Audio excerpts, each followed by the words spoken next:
Hi Hoopers, Michelle McCoy here with Autumn Flow, and today I want to give you some tips on how to spice up your hoop flow this winter, because oftentimes the colder temperatures and the gray skies and all that during the winter can start to make you feel like your hoop practice is restricted, or you might be just losing motivation and your hoop practice might start to feel kind of dull and unfulfilling. So I want to share with you some tips that I have found very helpful in my own hoop journey throughout the winter to pick up my spirit and keep my hoop flow fun, interesting, and continue to progress. So I want to start out just by saying that the winter blues is a very real thing, and it can quickly lead to seasonal depression, which I have personally struggled with for a long time during the winter months. And this can take such a toll on your motivation, your mood, your energy level, just all of it. So before we jump right into the more hooping specific tips, I want to give you 5 general tips just to help you in life, just to fight through those winter blues.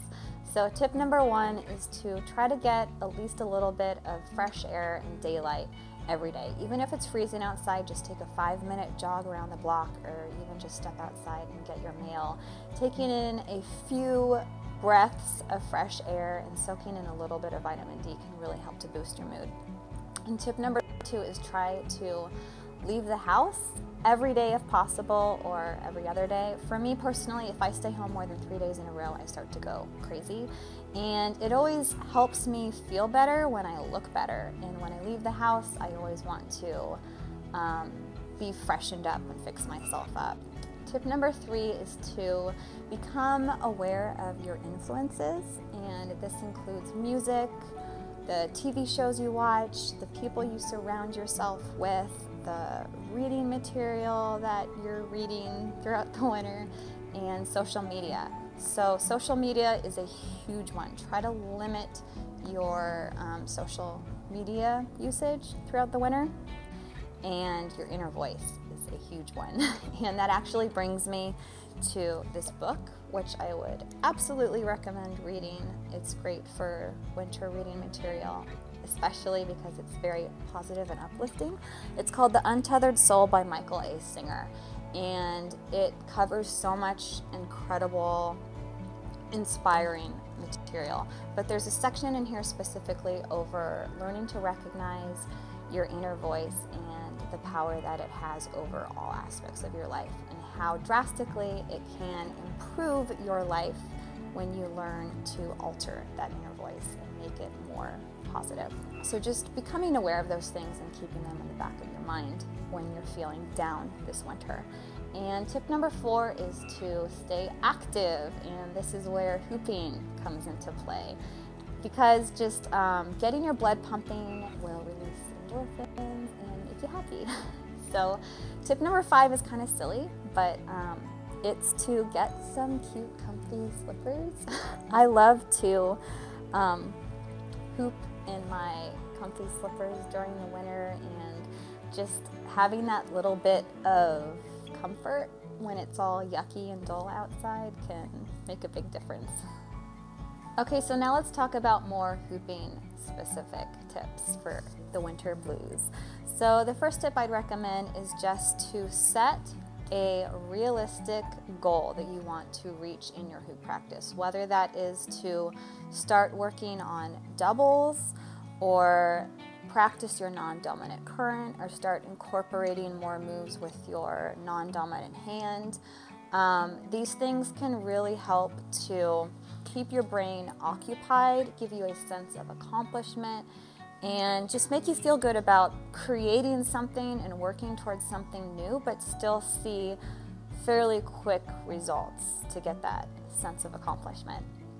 And the next thing I'd recommend is to treat yourself with something new. I just got these 2 new sets of doubles, and I'm just learning doubles. 3 years into my hoop journey now, I'm finally breaking into the world of double hooping, and it's kind of intimidating because I feel like a brand new beginner all over again. But that is my personal goal this winter, is to start my doubles hoop journey. And tip number 3 is to create a welcoming indoor hooping space. And for me, that is where I'm at right now, in this big open space in my living room, because a month ago there was a couch going through the middle of this room, and I just rearranged our room a little bit to give me some more space and just motivate me a little bit extra to put in that hoop practice when I am restricted to the indoors. So my fourth tip is to pick up your hoop even when you do not feel like it, because often on dreary, yucky days outside, I'm feeling so unmotivated and sluggish, and the last thing I want to do is hoop. But if I just push myself past that initial unmotivating dread to start something active, and I just tell myself I'm just going to pick up my hoop for 5 minutes, I'm hooping 2 hours later before I know it, and I feel so good. So sometimes you just have to put in a little bit of energy to create more energy. For tip number 5, I want to give you some more specific hoop moves that you can work on when you are restricted to small indoor spaces during the winter. And these include any sort of on-body hooping. I mastered vertical hooping during the winter a couple years ago. So that is great, as well as foot hooping, especially since you have to be barefoot, and it would probably be more comfortable practicing that inside anyways. Leg hooping, leg breaks, the kickstart, all of these are awesome for indoor hooping, as well as breaks and paddles. So those are all great for itty-bitty indoor spaces. And my sixth tip is to play around with different hoop sizes, because for some reason my preferred hoop size changes with the seasons, and I prefer more on-body hooping during the winter, so I typically tend to size up a little bit.